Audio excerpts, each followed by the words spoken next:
Hai, kenalin nama aku Evelyn Purwaningsi, biasa dipanggil Evi atau Elin aja, dan aku merupakan mahasiswa aktif angkatan 58 dari program studi komunikasi digital dan media Sekolah Vokasi IPB University. Dan pada kesempatan kali ini, aku akan sharing sedikit mengenai periklanan. Sebenarnya aku pengen sharing mengenai media-media periklanan, tapi sebelum ke situ, alangkah lebih baiknya kita bahas dulu apa itu iklan. Jadi secara singkat, iklan itu adalah suatu informasi yang diberikan mengenai suatu produk, suatu hal, atau suatu jasa yang tujuannya untuk bisa jadi hanya untuk menginformasikan, untuk memberikan brand awareness, membangun brand awareness, atau bisa juga untuk menarik calon pembeli yang sifatnya komersil melalui suatu media. Nah, itu yang akan kita bahas pada hari ini. Apa aja sih media-media yang biasa digunakan untuk publikasi iklan? Nah, media-media yang biasa digunakan untuk publikasi iklan itu pada dasarnya ada 3. Yang pertama ada iklan pada media cetak, yang kedua iklan pada media elektronik, dan yang ketiga iklan pada media online yang saat ini sedang masif-masifnya digunakan. Nah, apa sih bedanya dari 3 media tersebut dan apakah sampai sekarang orang-orang tuh masih menggunakan 3 media tersebut? Yang pertama adalah iklan pada media cetak. Nah, media cetak ini adalah media yang memberikan informasi melalui kata-kata, melalui gambar yang dihasilkan dari proses percetakan. Nah, biasanya contohnya tuh apa aja sih iklan di media ini? Contohnya ada iklan di dalam koran, ada iklan dalam brosur, baliho, flyer, banner, dan lain sebagainya.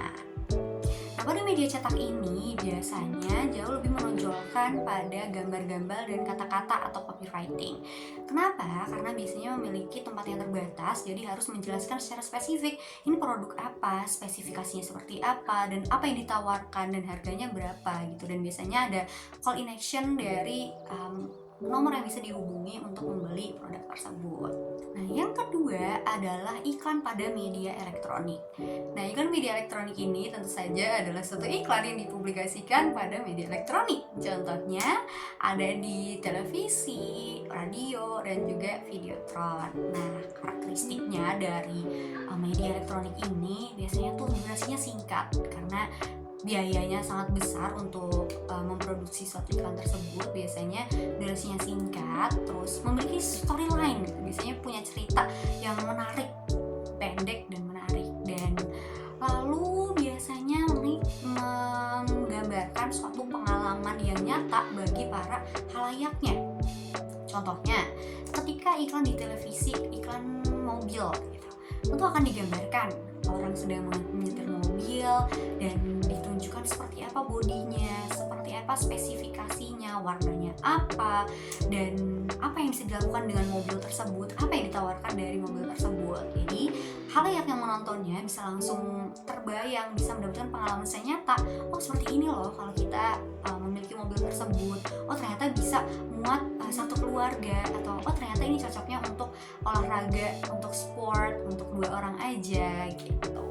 Namun di samping kelebihan-kelebihannya itu, tentu iklan pada media elektronik ini memiliki beberapa kekurangan. Salah satunya yang sempat aku mention tadi adalah membutuhkan biaya yang cukup besar. Jadi mulai dari produksi, distribusi, terus penyebaran luasannya itu membutuhkan biaya dan tenaga yang cukup besar. Selain itu, kalau di media elektronik seperti televisi dan radio itu kan mengandalkan suatu jaringan. Jadi kalau mudah terganggu dengan jaringan, jika jaringannya rusak, jaringannya terganggu, tentu informasi yang disampaikan tidak dapat maksimal. Nah, yang ketiga adalah iklan pada media online. Nah, kalau iklan pada media online ini tentu kita sebagai Gen Z, sebagai generasi Z udah sangat kenal ya dengan hal ini, karena pada dasarnya iklan pada media online ini adalah iklan yang disebarluaskan melalui dunia maya, seperti contohnya melalui media sosial, melalui Instagram, Facebook, melalui TikTok yang sekarang lagi sedang ramai-ramainya, dan juga melalui e-commerce. Nah, iklan pada media online atau media sosial ini memiliki beragam variasi iklan, mulai dari yang direct selling, seperti menunjukkan oh ini barangnya harganya segini, manfaatnya ini, dan kamu bisa membelinya di sini. Ada juga yang iklannya melalui suatu konten storytelling, menceritakan suatu hal lalu dikaitkan dengan produk tersebut. Ada juga yang melalui konten entertain atau menghibur dan ada produk placementnya. Jadi hal ini membuat iklan pada media online ini saat ini masih sangat efektif untuk mengiklankan suatu produk. Namun di samping beberapa kelebihan yang tadi aku sampaikan, tentu iklan pada media online ini memiliki kekurangan-kekurangan yang patut kita waspadai. Seperti contohnya kredibilitas yang patut kita pertanyakan. Karena media sosial atau media online ini kan saat ini sangat mudah diakses oleh siapapun dari beberapa kalangan usia dan dari semua kalangan manusia gitu. Dan kadang ada informasi palsu mengenai suatu produk yang disebarluaskan oleh oknum yang kurang bertanggung jawab. Selain itu, karena saat ini sudah banyak sekali konten-konten yang bervariasi jenisnya, maka menjadi suatu tantangan juga bagi seller atau penjual pemilik produk untuk menyebarluaskan mengenai produknya. Jadi harus butuh extra brainstorming, ide yang kreatif seperti itu. Nah, mungkin itu aja yang bisa aku sampaikan mengenai kegiatan sharing-sharing kita mengenai media-media periklanan, media-media iklan pada hari ini. Semoga teman-teman semua yang nonton bisa mendapatkan ilmu atau pelajaran yang bisa diambil dari video aku hari ini. Terima kasih sudah menonton. Bye!